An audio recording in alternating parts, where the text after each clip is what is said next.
Fala, professor! Aí, E aí, professor? Tudo bem? tá ok, tudo bem. Eu estou te ouvindo bem. Então acho que a gente Não, dá para consegue fazer. dar, né? A gente consegue se divertir Ficou um ótimo pouco aí. agora. O volume Como é que estava estão as baixo. coisas aí, professor? Tá tudo bem? Tudo bem, momento bom, né? Primeiro te agradecer pela gentileza, você me atender e a gente poder bater esse papo.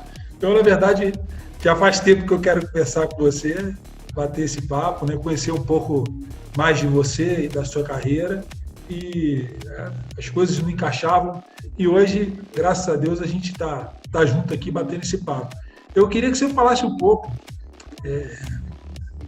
antes de mais nada, dessa experiência que você está tendo aí. Onde você está, qual o clube, qual a divisão. Primeiro, Palmieri, a gente não pode deixar de registrar, né, o excelente trabalho, né, que você vem fazendo aí na It's FBPF. 11 o'clock. A gente tem hoje uma instituição que nos representa como treinadores, e esse trabalho que você vem fazendo na divulgação e na representatividade dessa instituição é fantástico. Então, queria agradecer a você por isso, parabenizar a todos, né, que fazem parte desse processo, e dizer que para nós está sendo muito bom, o reflexo já é notado até fora do país.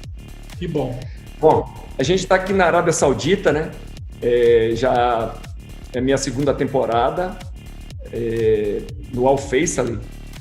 É um clube que normalmente sempre ficou no meio da tabela. Quando eu cheguei aqui foi para tirar de uma situação de rebaixamento. E, bom, as coisas estão fluindo muito bem, o clube vem desenvolvendo em estrutura. Além dos resultados esportivos, a gente vem conseguindo melhorar também, influenciar a mentalidade do clube em relação aos jogadores jovens. Então, acho que tem sido muito bom o trabalho. A gente conseguiu trazer uma comissão muito qualificada e completa, né? Hoje aqui nós temos o Marcelo Salazar, que é o nosso assistente, nosso auxiliar, primeiro auxiliar. Nós temos o Bruno Chacharolo, que é o analista de desempenho, que era da Ponte Preta, que faz um trabalho também sensacional. E Flávio Trevisan, né, preparador físico, já trabalhou comigo, já tem experiência no Golfo. Ele sabe conduzir muito bem esse processo com o jogador árabe, de conseguir fazer o jogador treinar com intensidade e criar um ambiente produtivo, né? Então, isso é fundamental, né, para essa região aqui. E a gente conseguiu trazer ainda treinador de goleiro, Marcos Muniz, que já trabalha comigo mais de 8 anos, que também faz um trabalho de excelência, gaúcho lá de Farroupilha. E na parte médica, o Paulo Moreira, fisioterapeuta que era do Guarani, que também faz um trabalho fantástico em relação à prevenção e todo o controle de departamento médico. E ainda o massagista Marquinhos, que é o nosso faz tudo aqui, ajuda em todas as áreas e é um excelente profissional. Então, a gente tem uma comissão técnica completa, né? E isso é muito bom para o treinador, porque ele consegue ter tempo para pensar mais nas coisas primordiais, né? E toda essa equipe trabalhando, como é da nossa filosofia sempre, com o aproveitamento de todos, né? Não só aquele engajamento para dizer amém às situações, né? Procurando também colocar situações de discussão, e a gente abre todo dentro do nosso trabalho esse ambiente, né, dentro da nossa comissão. Então é muito bom, muito produtivo, faz a gente estar crescendo, evoluindo, todos nós profissionais trabalhando juntos aqui. E vocês são em quanto, Pérez? Você foi falando, eu perdi a conta. São 6. São E 6 existe no total. dentro dessa comissão, existe ainda algum colega, algum profissional, né, que você acredita que seja importante, que você não conseguiu levar ainda, para completar a tua equipe? Porque isso é algo raro no Brasil. O treinador conseguir levar a equipe dele. Vocês, quando são contratados aqui no Brasil, você tem que ficar negociando quem você consegue levar, porque a gente sabe que os clubes costumam ter uma comissão permanente. Isso é bom, isso é ruim, tem vantagens e desvantagens para quem chega, né? E você chega aí e consegue montar uma equipe, então mostra que eles sabem que isso é importante. E a pergunta é essa: dentro desse grupo que você levou, você acha que esse staff ele é suficiente, ou você gostaria de poder completar ele com mais algum profissional de alguma área? É uma pergunta. Na verdade, a gente vem tentando implementar, né, na nossa comissão técnica. É lógico que ainda a gente precisa de um fisiologista, né, que daria ainda um refino melhor ainda nessa questão de ajudar no trabalho com o Flávio Trevisan, no refino das cargas e tudo isso. Então, seria uma função importante que a gente ainda não tem.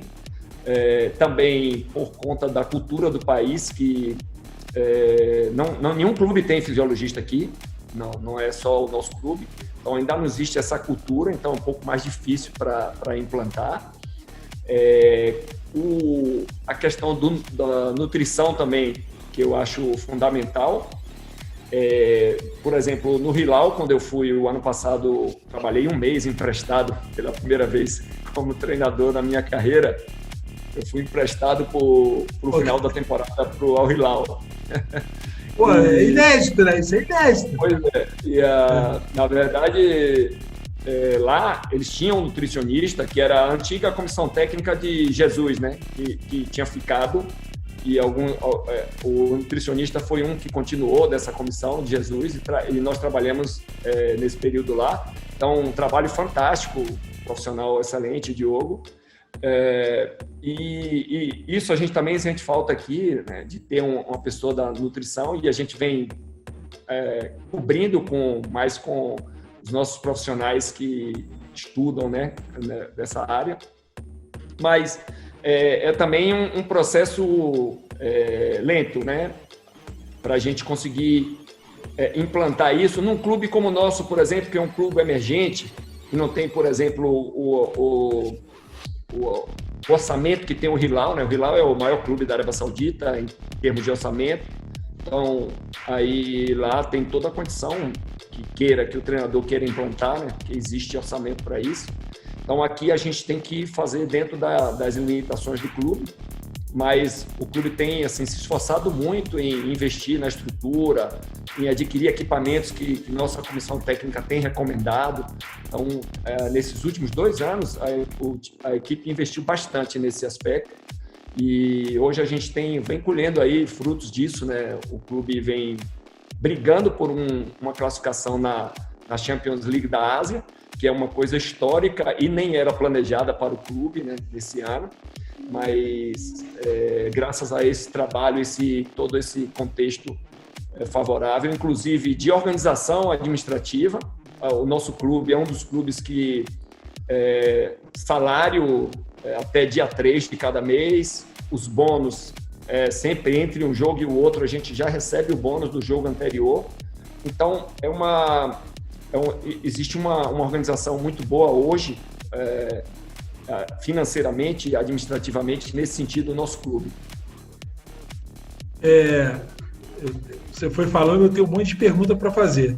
Como é que parou tudo por causa do Covid, né? Qual é o status da competição hoje sua aí? Qual é o status?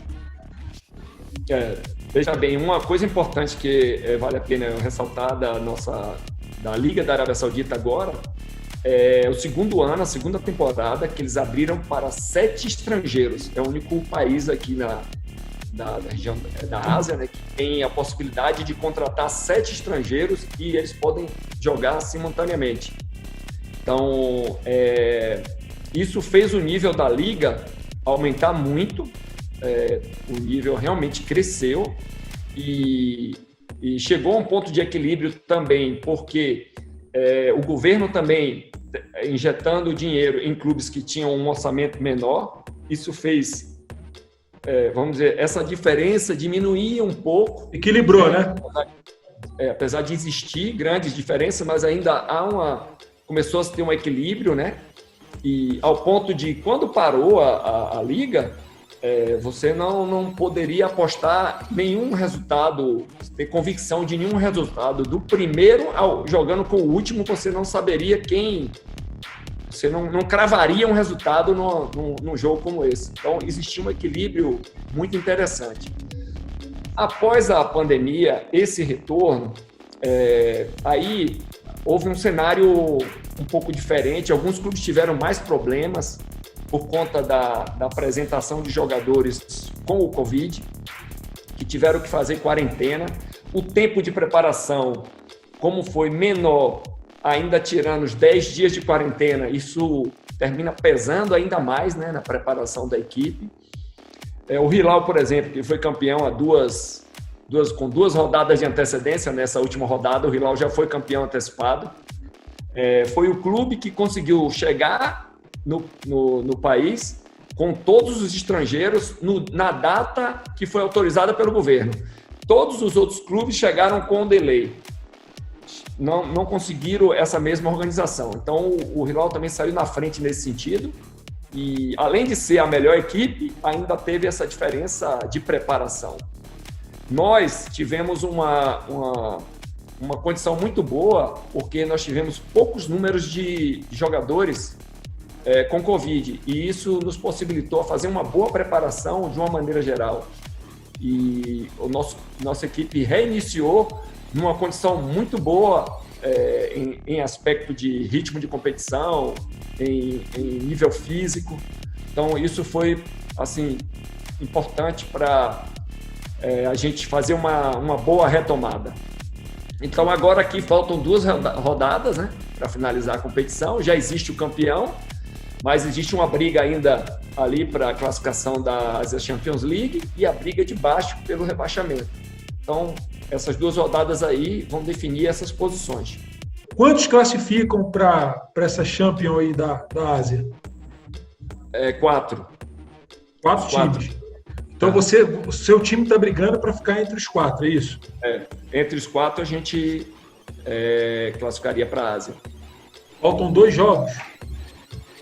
Faltam 2 jogos para terminar. E aí, o que você precisa para Nós estamos a 1 ponto do 4º colocado, que foi o adversário que nós jogamos o jogo anterior, a Luerda, e nós estamos buscando tirar essa diferença agora nesses 6 pontos, né? Nós temos um jogo fora contra um concorrente direto agora, que é o Raed, que também está próximo a nós ali embaixo. Então é um jogo de também... 6 pontos. Jogo de 6 pontos e importante para a gente... a vitória para a gente fazer esse último passo no jogo em casa aqui, nós temos contra o Abarra. Então, esse o cenário para que a gente conquiste aí essa vaga inédita, histórica do clube. Esse jogo que vocês vão ter agora, ele vai ser quando? Final de semana? Os jogos acontecem aí de domingo? É isso? Não, aqui, na verdade, ainda digo aqui, o domingo aqui é na sexta-feira, né? Porque sábado... A sexta-feira é o dia sagrado, né, na cultura árabe. Então, mas aqui não tem essa... Em relação à competição, tem jogo sexta, sábado, domingo, não tem esse ritmo que tem aí do Brasil de jogos final de semana. Então, é normal que tenha 3, 4 rodadas e pode coincidir de jogar sexta, sábado, quinta, domingo. Então, é bem variado. O nível de competição, com 7 estrangeiros, né, podendo atuar, deve ter melhorado muito de um modo geral, né? A competição em si ganha com isso. Mas como que o jogador que é formado aí, embora a gente saiba, você falou aí também implícita a tua fala, a questão de que talvez eles não, ou a maioria dos clubes, ou alguns clubes, não, infelizmente, não valorizasse muito a questão do trabalho de base, de formação e tal. E você, de repente, chega aí com uma outra mentalidade, porque é a mentalidade que nós temos no Brasil, né, de formar jogador na base para poder lançá-lo em cima. Como que o futebol daí recebeu essa informação e como que vocês lidam com isso? Com um jogador que é daí? Normal? Todo mundo vai de boa? Na verdade, o clube aqui é um clube que assim, tem por característica formar jogadores, porque não é um clube de grande orçamento, como às vezes os maiores, os clubes, o Al Nassr, o Hilal, o Al Ahly. Manda buscar. Tem dinheiro para contratar jogadores, então talvez eles não tenham essa vamos dizer, essa vontade de desenvolver como o nosso clube. Nosso clube ele já tem uma mentalidade de desenvolver jogadores jovens. A nossa o implementar que eu falei é no sentido de fazer um maior engajamento. A gente sempre traz jogadores da base para poder treinar junto com o nosso grupo. A gente faz treinamentos pós-jogo contra o Sub-20 para ir conhecendo esses jogadores. Então, a gente vai criando um trabalho em conjunto para que a gente possa acelerar esse processo. O que existe hoje é uma lacuna muito grande no futebol da Arábia Saudita. Depois da implementação dos 7 estrangeiros, eles também finalizaram com o campeonato sub-23, não tem mais o campeonato sub-23.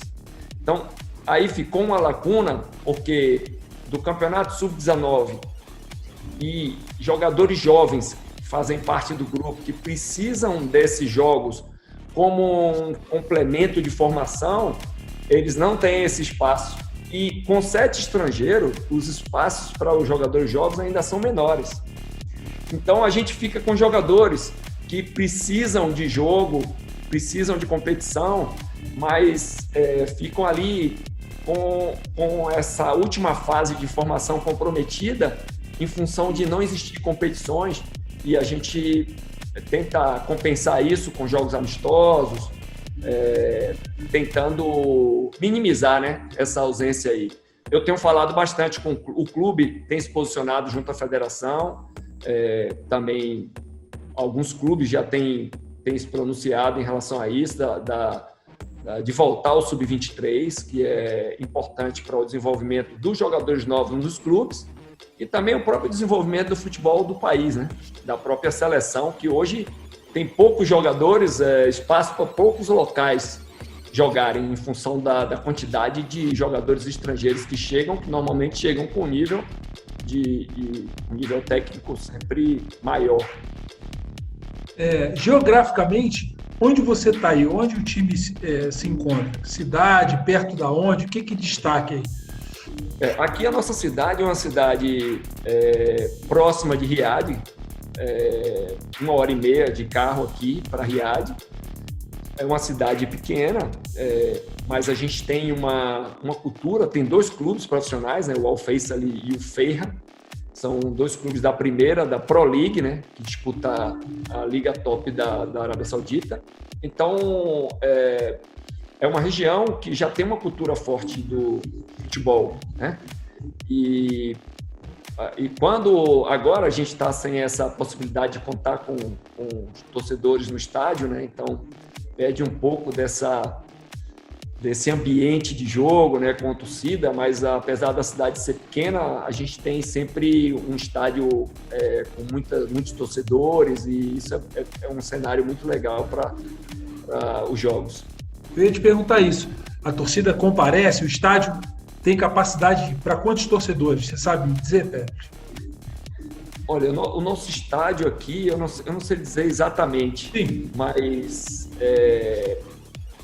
vamos dizer, para o tamanho da nossa cidade, a gente deve ter uma média de público aí de no máximo 5.000 pessoas, que já é uma média boa para o tamanho da nossa cidade. Agora, os jogos com equipes maiores, assim, falando em Arábia Saudita, os estádios são cheios, com nível muito alto de números de torcedores.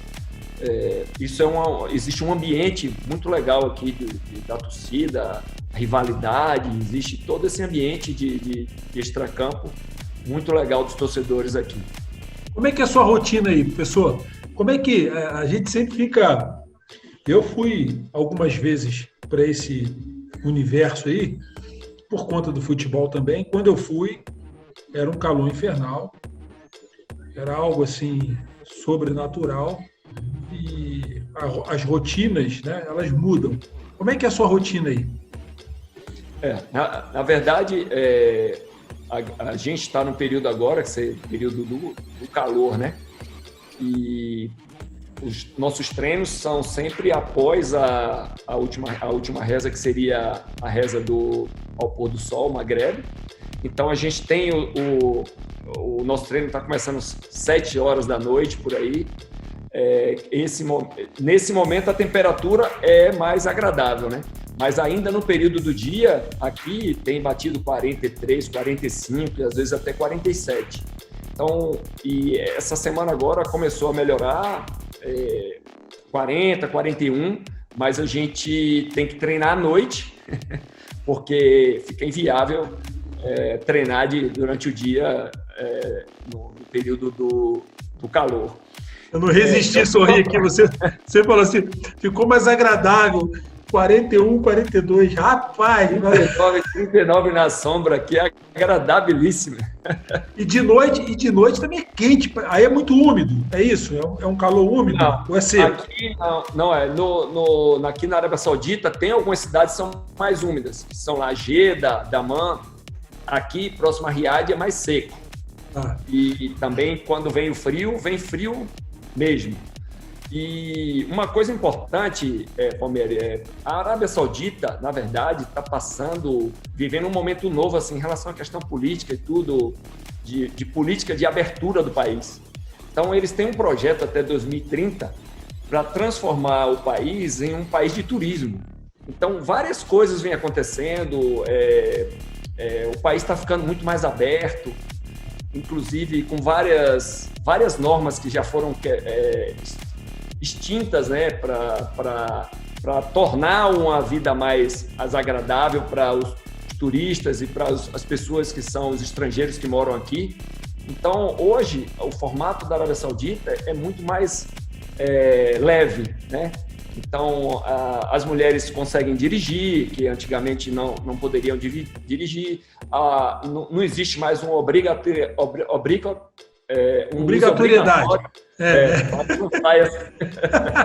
Travou. Então, não existe mais, não é mais obrigatório esse uso da abaia. E abaia o que é? É aquela roupa que ela usa? Roupa que as mulheres usam. Então, hoje cobre tudo.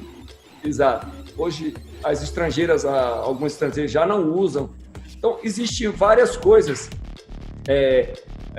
que estão evoluindo para um ambiente mais aberto ao turismo, né?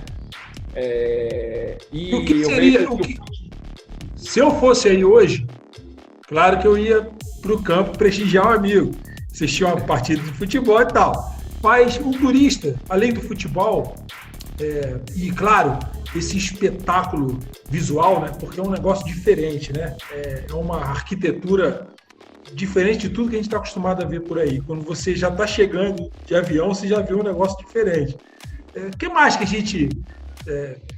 O que é peculiar dessa cultura, que você que já teve outras experiências trabalhando aí no mundo árabe, né? Eu tive dando uma olhada, que chama a sua atenção? Então, aqui tem cidades assim que são bem antigas, que eles preservaram essa estrutura, né? Então você consegue ver realmente história. Eles já têm alguns museus também mostrando a cultura e essa formatação do país, né? Até chegar ao que é hoje. Então tem cidades que têm beleza no aspecto também de não só da arquitetura local, né, da cultura local, mas também de você ver a paisagem do deserto, que ela é muito bonita, a paisagem do deserto. Então, tem coisas assim que realmente vale a pena vir conhecer, né? Conhecer a cultura. Então, e isso, o país ainda é um pouco fechado, né? A questão do turismo. Então, eu acho que com esse projeto, cada vez mais, eles estão se preparando, estruturando as cidades para isso. Existe também a própria tecnologia, né? Os prédios com tecnologia, tem várias coisas assim, interessantes para a gente conhecer aqui em Riad. Tem em Jeddah, que também tem as praias, tem coisas muito boas para se conhecer dentro do país. Então, acho que com essa evolução aí das leis e tudo isso, esse projeto realmente vai melhorar muito a qualidade de vida aqui no país nesses aspectos. A gente sabe pela história que os países árabes, eles vivem basicamente da extração aí do petróleo e tudo mais. É isso mesmo? É a fonte de renda principal aí da produção do país, ou já existe outras coisas? Porque a gente sabe essa questão do calor, da areia, isso inviabiliza muita coisa. Mas os caras têm uns gênios aí, né? Eu me lembro uma vez que, faz muitos anos, eu fui no Catar, eu vi uma área urbana, assim, onde passavam os carros, uma grama verdinha, isso muitos anos atrás, e saía uma pecinha de dentro da grama que jogava água. Para nós, a gente sabe aquela irrigação, que irrigação que era aquela? Já existia aí há 30 anos atrás. Como é que você vê isso aí? Essa questão do avanço, né? Tecnológico e a estrutura, quando você diz que o país está se preparando para receber turista e tudo mais. O que você gosta mais de curtir aí e o que você não gosta? Então, assim, Péricles gosta muito disso. Eu sei que você ama seu trabalho, não precisa dizer que você, né, que eu imagino que você respira isso dia e noite, mas quando você pode dar uma relaxada, o que você faz aí? E o que você não gosta daí, que você fala, caramba, isso é difícil, além da distância, imagino eu. Olha, nós aqui, dependendo do calendário nosso, por exemplo, nesse calendário agora de pós-Covid, vai ser um calendário mais apertado, né? Apertado, Então, a gente não vai ter tanto período de folga, mas a gente costuma também viajar próximo, né? Usar as folgas para poder viajar para cidades próximas. Pode ir a Dubai também, já no Emirados Árabes, que é outro cenário, né? É um cenário mais de turismo também, né? Com muita coisa. Mas o que eu vejo de uma maneira geral no Golfo, de uma maneira geral, o petróleo sem dúvida é o recurso econômico da onde eles tiram onde eles têm a maior receita, né? Então, isso é fundamental. Mas aqui, por exemplo, na Arábia Saudita, você vai encontrar... eu fui conhecer uma cidade de fábricas, que é próximo aqui, entre Riad e a nossa cidade, tem uma cidade que é uma cidade de fábricas, que eles, teoricamente, alugam o espaço, a fábrica vem, monta, aluga aquele espaço e monta a sua empresa ali. Então, eles fabricam praticamente tudo hoje aqui na Arábia Saudita. Então, tinha empresa chinesa, tinha empresa de todos os lugares do mundo nesse local. Então, eles conseguem produzir muita coisa já. E, bom, essa questão da tecnologia em relação, por exemplo, você falou do Catar, a gente tive a oportunidade de trabalhar lá por 3 anos. Lá, lógico, já está num processo ainda mais avançado. Lá já é uma cidade de turismo, né? O Doha e o Catar já está preparado para o turismo, até por a implementação do projeto da Copa, tudo isso. Sim. Lá já é uma realidade isso. O investimento que foi feito lá é muito alto em infraestrutura. Então, o Catar hoje já é uma realidade em relação a isso, aqui eles estão trabalhando para esse processo, eles estão iniciando esse processo. Mas eu vejo que, como aqui é um país grande, regionalmente tem a vantagem em relação ao Catar, o Catar é um país menor, aqui eles têm uma população muito maior, e a possibilidade de investir em outras áreas, né? Então, isso vem acontecendo e hoje você vê aqui produtos, você tem a possibilidade de ver produtos, vários produtos produzidos aqui na própria Arábia Saudita. Então, assim,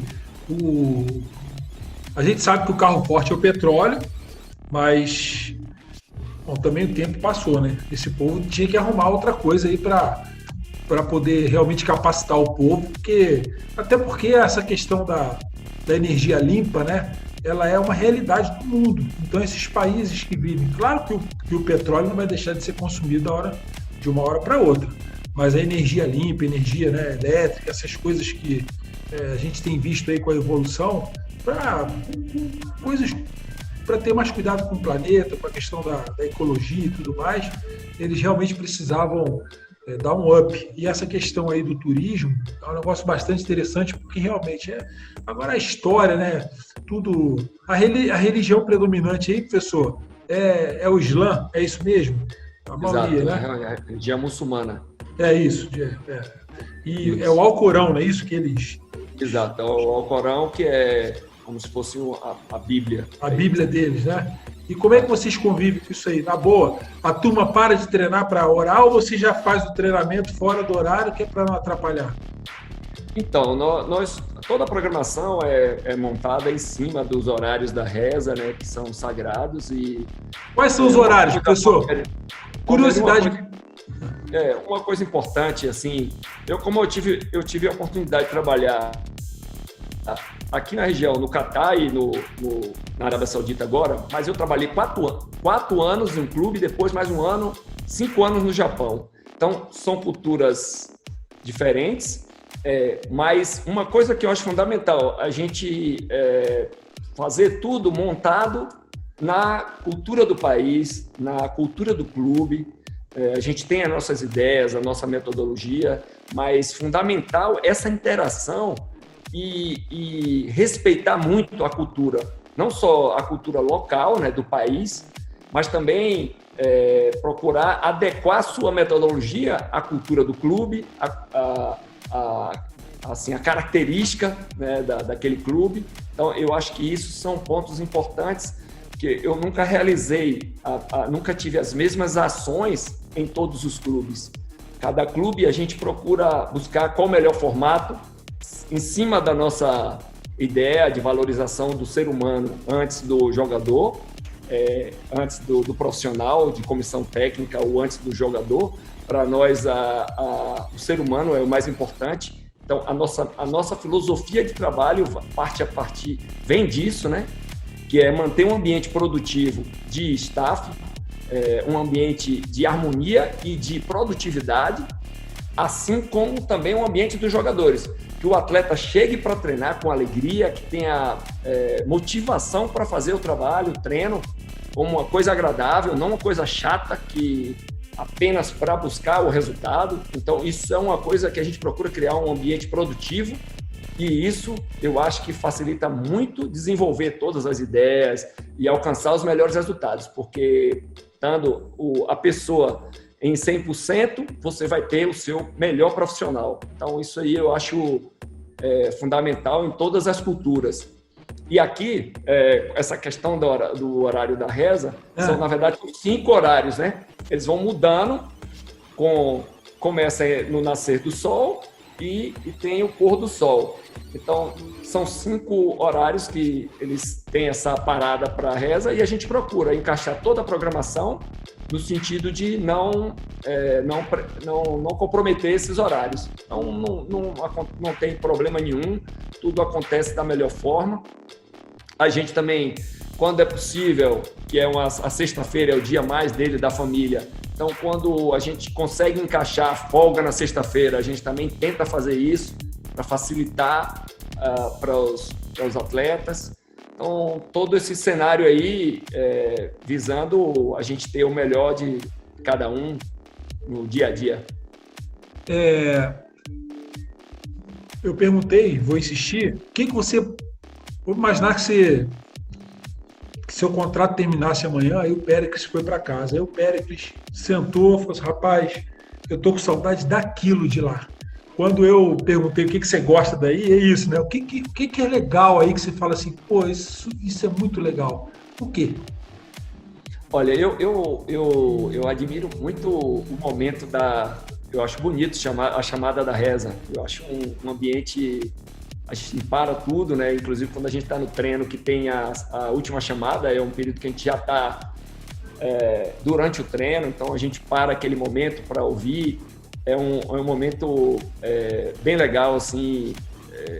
Quando eu vi a primeira vez, e agora eu já estou acostumado, mas eu sempre curto esse momento da parada para reza. Mas uma coisa que eu gosto muito aqui, a gente consegue... tem bons restaurantes, a gente consegue comer comida do mundo inteiro, seja comida japonesa, tem restaurantes, tem um restaurante brasileiro também com rodízio de churrasco também sensacional. Então a gente consegue, tem o supermercado, o Carrefour, que você compra tudo que você quiser do mundo inteiro. Então aqui você tem uma qualidade de vida muito boa nesse aspecto. Você tem as coisas que o que você quiser comprar, você encontra. E eu vejo assim, nós temos aqui um pouco da cultura da tâmara, do chá, essas coisas que eu acho também bem legal e a gente usufrui dessa cultura também. Então, vamos lá.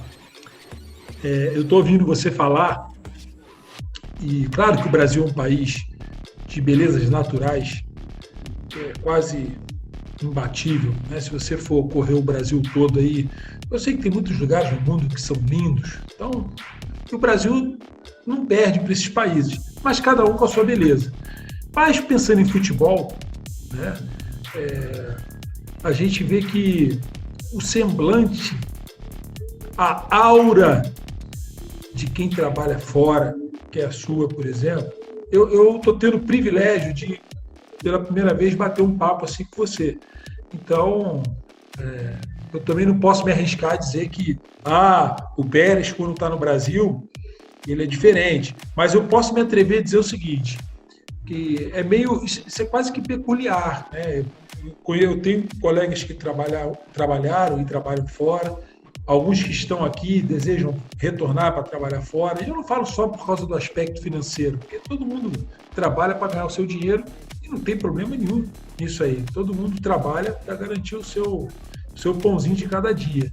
Mas uma coisa que eu destacaria aí nas suas palavras é a forma como você coloca isso, a tranquilidade como você coloca. Claro que você trabalha para vencer, claro que você precisa ganhar, seu trabalho depende disso, mas isso é um diferencial, professor. Trabalhar com tempo, com respeito, numa cultura que todo mundo trabalha, quer vencer, é competitivo, mas respeita o lado humano, que aqui no Brasil é meio na base da carnificina, a gente vê que é difícil, vocês não têm tempo, cada hora explode uma bomba em algum lugar, alguma coisa acontecendo, porque um treinador foi demitido com 30 dias de trabalho, ali passou vergonha dentro do vestiário, tentaram agredir ele. Como é que isso funciona na sua cabeça? Olha, Palmieri, eu na verdade não falei nesse aspecto do trabalho, né? Tentei falar mais assim, algumas coisas fora. Eu é que levei para esse lado, eu que levei. Mas esse lado aí, existem algumas coisas, pontos importantes para a gente colocar. Quando a gente, numa situação normal, a nossa preparação antes de começar a temporada é em torno de 2 meses de preparação.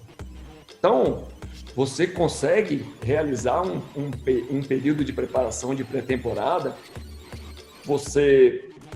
Normalmente os clubes vão para a Europa, alguma cidade da Europa, tem toda a estrutura para você fazer a pré-temporada, amistosos bons contra equipes da Europa. Você consegue fazer vários jogos treinos e então você realmente consegue se preparar para o início da competição.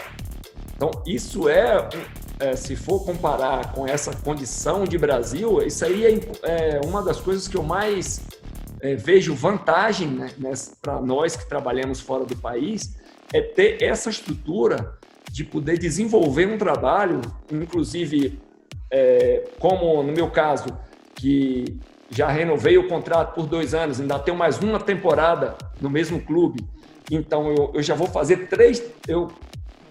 vão ser 3 temporadas no mesmo clube. Então, a facilidade de implantação, de desenvolvimento dos atletas é muito diferente. Então, o ambiente externo aqui é muito mais amigável, controlável, né? Muito mais controlado. Realmente existe um respeito muito grande por parte da própria imprensa e da torcida, né? De uma maneira geral. Assim como no Japão, que eu tive a oportunidade de trabalhar 4 anos no mesmo clube, são as mesmas vantagens, tempo de preparação, sempre conseguindo implementar de um ano para o outro, de uma temporada para outra, pensando em mudança de sistema, de plataforma, características de jogadores, contratar jogador no modelo que você quer. Então, todo esse processo é possível aqui. E isso eu vejo que é o grande desafio de todos os treinadores brasileiros que estão envolvidos num processo que não tem tempo de preparação, que tem que começar ganhando. Então, é um processo que você depende da sorte, do acaso, para conseguir ficar um período longo num clube. Porque até o trabalho fixar, precisa do resultado. Se não tem o resultado, já troca. E não quero dizer que aqui não existe troca. Aqui na Arábia Saudita, está entre a Liga Pro, está entre os 4 países que trocam mais treinadores. Isso é um número. Hoje, na Liga, eu e o treinador do Raed somos os treinadores mais velhos aqui, ou seja, que tem um período mais longo aqui. Todos os outros clubes já trocaram treinadores. Então, mas você tem a possibilidade de desenvolver o seu trabalho. Não é com 3 jogos ou com 4, 5 jogos que acontece isso. Depois que o trabalho já iniciou, você teve tempo de preparação, tudo isso, e às vezes não vem os objetivos, isso aí vai acontecer, né? Ou falta de adaptação também do próprio treinador que chegou. Então, tem várias coisas aqui. Porque um grande desafio nosso aqui, Palmeiras, também, lógico que o nível aqui cresceu muito com 7 estrangeiros, tornar cada vez mais o atleta daqui 100% profissional é um desafio nosso, porque eles estão nesse processo ainda. Então, por exemplo, fazer um atleta vir treinar de manhã aqui é uma vitória, porque eles não estão habituados pela própria cultura deles de, às vezes, não dormir à noite, acordar 5 horas da manhã para rezar. Tem uma série de coisas que mudam um pouquinho o fuso horário deles em relação ao sono, tudo isso. Então, a gente consegue hoje fazer os trabalhos pela manhã de preventivo de lesão, os grupos bem formados de preventivos com o nosso fisioterapeuta. Então, hoje a gente consegue um ambiente que, no início, a gente teve que trabalhar bastante a mentalidade para conseguir esse formato.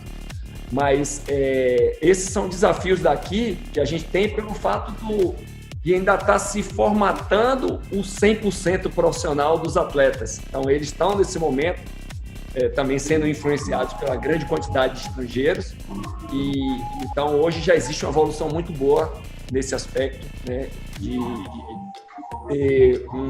a gente ter profissionais, atletas já com mentalidade profissional, que é uma coisa que está em construção aqui na Arábia Saudita. Essas 7 vagas aí, você explorou as 7 vagas? Você conseguiu levar 7 estrangeiros? Isso. Aqui todos os clubes basicamente usam as 7 vagas, e nós temos nessas 7 vagas, nós temos 4 brasileiros, né? Então, a nossa dupla de zaga é brasileira, Igor e Rafael. Os 2 também estavam fora do país quando vieram para cá, já não estavam mais jogando no Brasil. A gente tem o William, atacante, que também está há 10 anos fora do país. O último clube dele no Brasil foi o Botafogo, quando ele saiu aí, Botafogo do Rio. E o Guilherme, que foi artilheiro ano passado, né, do Sport na Série B, um extremo de muita qualidade de finalização e um jogador também de muita qualidade de leitura tática.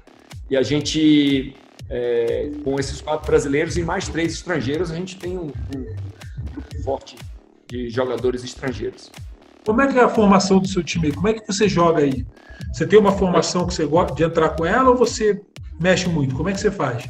Não, a gente tem, normalmente, a gente tem trabalhado a nossa plataforma base, é o 4-2-3-1, e a gente tem tido resultado, mas estamos programando para a próxima temporada para a gente mudar o sistema base para ter 2 médios, jogar no 4-3-3 e no sentido de implementar mais a nossa equipe, já que é um modelo que já está bem conhecido também, a gente quer trazer ideias novas, né, no 4-3-3, mas uma coisa que a gente, independente da plataforma, a gente sempre trabalha com alguma plataforma alternativa, dependendo do adversário, para momento de fechamento, final de jogo, para momento de pressão, mas no último terço, no momento de pressionar no resultado adverso. A gente cria algumas plataformas diferentes para a gente ter essas opções durante os jogos. Olha, eu vou te falar uma coisa. Você sabe que no Brasil todo mundo entende de futebol. Aqui a gente tem um treinador para cada casa. É impressionante. Então, quando a gente vai fazer uma defesa, né, igual a FBTF tem se posicionado, quando defende os treinadores, tem sempre os haters, né, os caras que destilam ódio. Aliás, o Twitter é uma ferramenta bastante curiosa, porque eu nunca vi tanto ódio num lugar só. Né? A gente trabalha com mídia social, atua dentro de mídia social, a gente está o tempo todo olhando. E pegando essa sua fala aí, né, pensando no futuro, quando você fala da próxima temporada, é surreal. Eu não consegui ver um colega aqui trabalhando que pudesse hoje, talvez aí, Renato Gaúcho, acabou de ser campeão lá no Sul agora, talvez ele seja o único que consiga dizer assim, olha, estou pensando em mudar a minha estrutura tática, que é X, pela Y, na temporada seguinte, porque isso é algo raríssimo. Então, para você que é entendido de futebol, ou acha que é entendido, ou conhece muita gente entendida de futebol, esse é o trabalho de um treinador, né? Ele ter tempo, ele ter uma comissão, ele ter pessoas da confiança do lado dele, ele ter o respeito de quem está trabalhando no entorno do futebol para que ele possa desenvolver a capacidade dele, porque ninguém sabe tudo. O treinador também, quando entra, ele entra para aprender, então ele vai se desenvolvendo dentro do universo dele, como você vem fazendo bem aí, ouvindo você falar, a ficha cai. Puxa vida, como seria bom se a gente pudesse, no Brasil, ter, eu não falo só da estrutura financeira, mas da conscientização, que eu acho que essa é a parte mais difícil, né, de quem faz o futebol, de que para se fazer um trabalho bem feito, você veja bem, não precisa ir muito longe. Qualquer estatuto bobo aí, qualquer estatuto que não presta de clube, dá ao presidente 2 anos, no mínimo, de gestão. No mínimo. Alguns estatutos se atrevem um pouco mais, dão 3 anos. Tal. Como que um treinador vai assumir um time? Ele consegue, em 1 mês, como a gente já viu colega sendo demitido aí com 1 mês, 30 dias trabalhando, desenvolver qualquer tipo de trabalho. É utopia, isso é loucura. Então, ouvindo você falar isso, não me surpreende ver você ir fora de novo trabalhando, né? E imagino que muitos colegas que vão te ouvir aqui desejam a mesma coisa. Eu só não vou fugir da pergunta, porque eu sei que a roseira, ela é bonita, as flores são lindas, mas ela tem espinhos, né? Então eu quero saber de você o seguinte, o que é ruim? Você é casado, certo? Sou casado.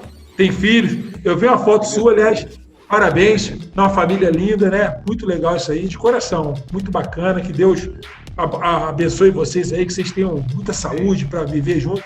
A família está com você aí, não? Então, minha esposa fica comigo aqui, e meus filhos já estão estudando, né? Estão estudando fora, estão nos Estados Unidos.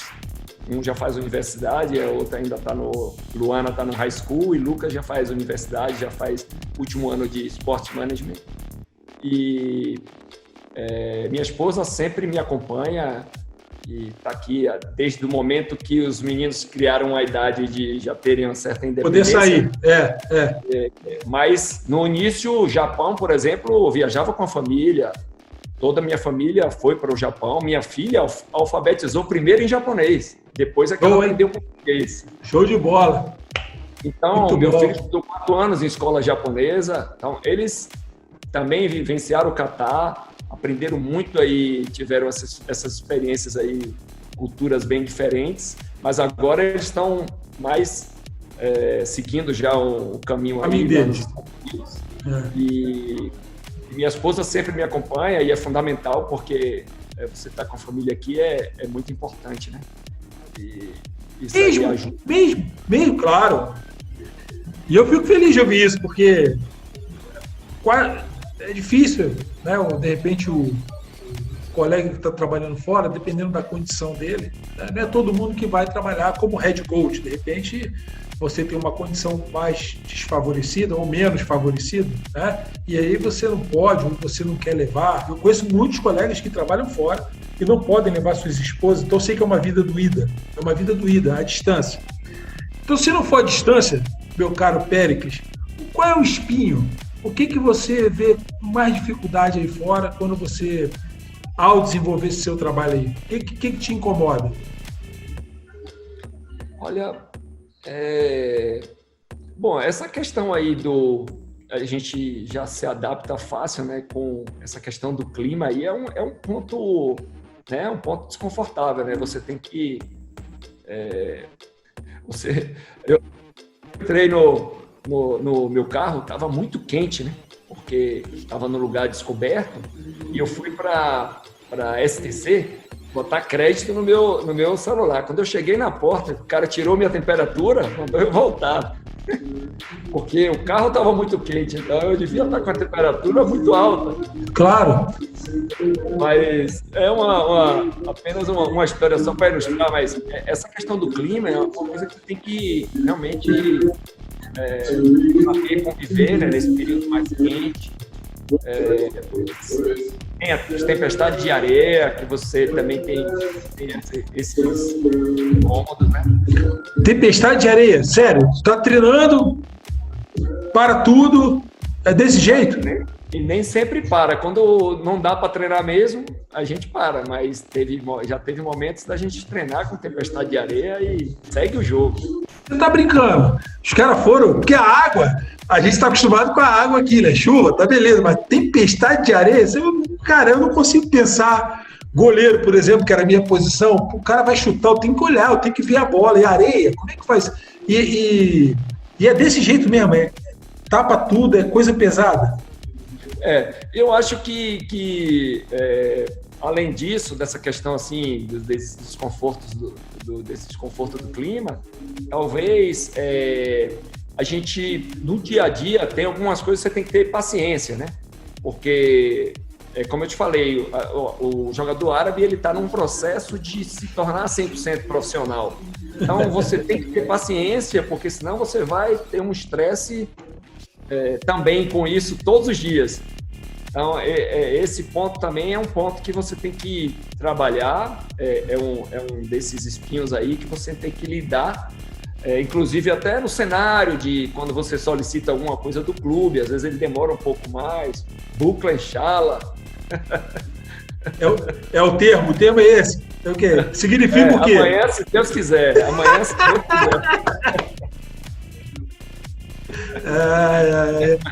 Senta e espera, né? Senta e espera. Então, quando eles falam assim, vai demorar mesmo, entendeu?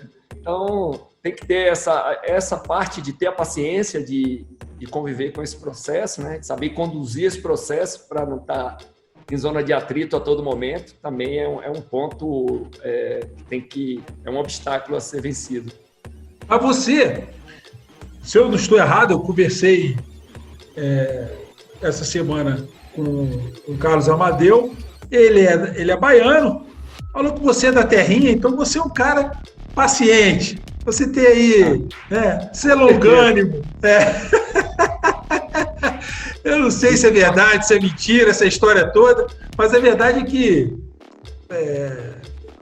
eu consigo ver você mais adaptado a essa questão, né, da cultura, quando você tem que ser mais longânimo, você tem que ser mais paciente, né, do que se pegar, de repente, um carioca aloprado ou um paulista louco, tem que enfrentar um ambiente desse.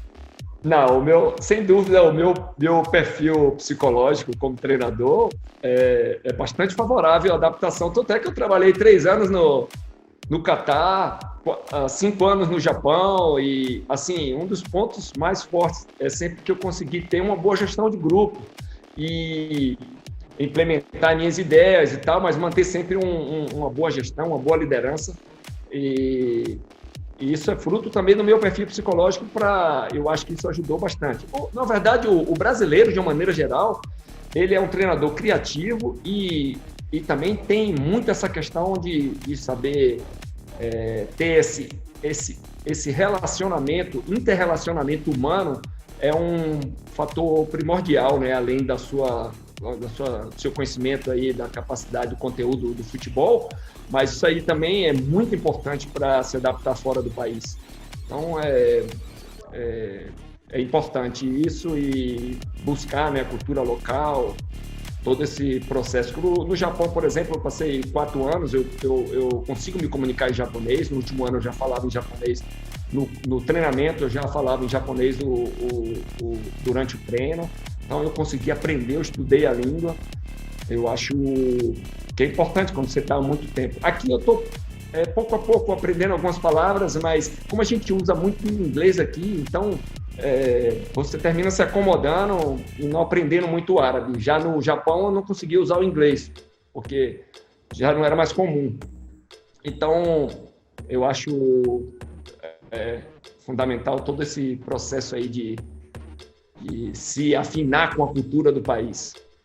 Rapaz, você é um cara extremamente afinado com o que é internacional. Você viveu no Japão, está vivendo aí, acho que se te botarem na Nova Zelândia, você vai lá e faz o trabalho também. Se te colocarem na África, você vai lá fazer o trabalho também. Porque, como baiano, você vai chegando com um jeitinho ali, você é meio baiano, meio mineiro, você vai chegando e vai tomando conta.